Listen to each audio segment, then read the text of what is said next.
Hi guys, আসসালামু আলাইকুম। Welcome to my cooking house. আজকে আমি খুবই দারুণ টেস্টি একটি রেসিপি শেয়ার করব, কাসকি মাছের বড়া রেসিপি। আশা করি সকলের অনেক ভালো লাগবে। এইভাবে বড়া করলে খেতে ভীষণ মজার হয় আর সময়ও খুবই অল্প লাগে।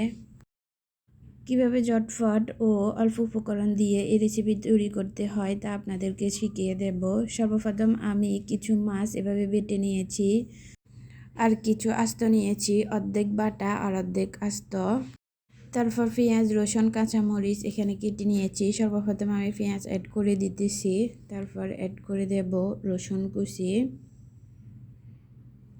তারপর অ্যাড করে দেব কাঁচামরিচ কুচি, তারপর পরিমাণ মতো ধনিয়া পাতা অ্যাড করে দেব, তারপর 1 টিস্পুন হলুদ মশলা অ্যাড করে দেব, তারপর 1 টিস্পুন লাল মরিচের গুঁড়ি অ্যাড করে দেব, তারপর 1 টিস্পুন জিরা এবং ধনিয়া গুঁড়া অ্যাড করে দেব, তারপর স্বাদ মতো লবণ দিয়ে দেব।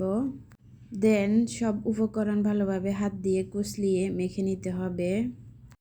এইভাবে ভালোভাবে হাত দিয়ে কুচলিয়ে মেখে নেব।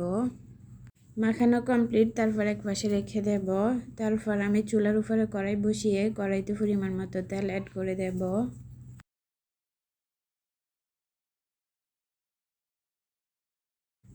তেল যখন গরম হয়ে আসবে এই পর্যায়ে অল্প একটু হাতে নিয়ে চেপে চেপে পেঁয়াজুর শেপ দিয়ে গরম তেলে দিয়ে দিতে হবে।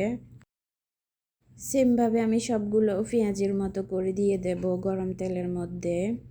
আর এইভাবে দিয়ে কিছুক্ষণ এক পাশটা ভেজে নেব।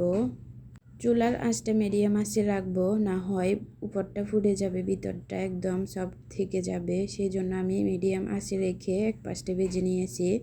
তারপর অপর পাশটা উল্টিয়ে পাল্টিয়ে ভেজে নিয়েছি। যখন ভাজা কমপ্লিট হয়ে গেছে এ পর্যায়ে আমি তেল ঝরিয়ে একটা চাকনিতে উঠিয়ে রাখবো।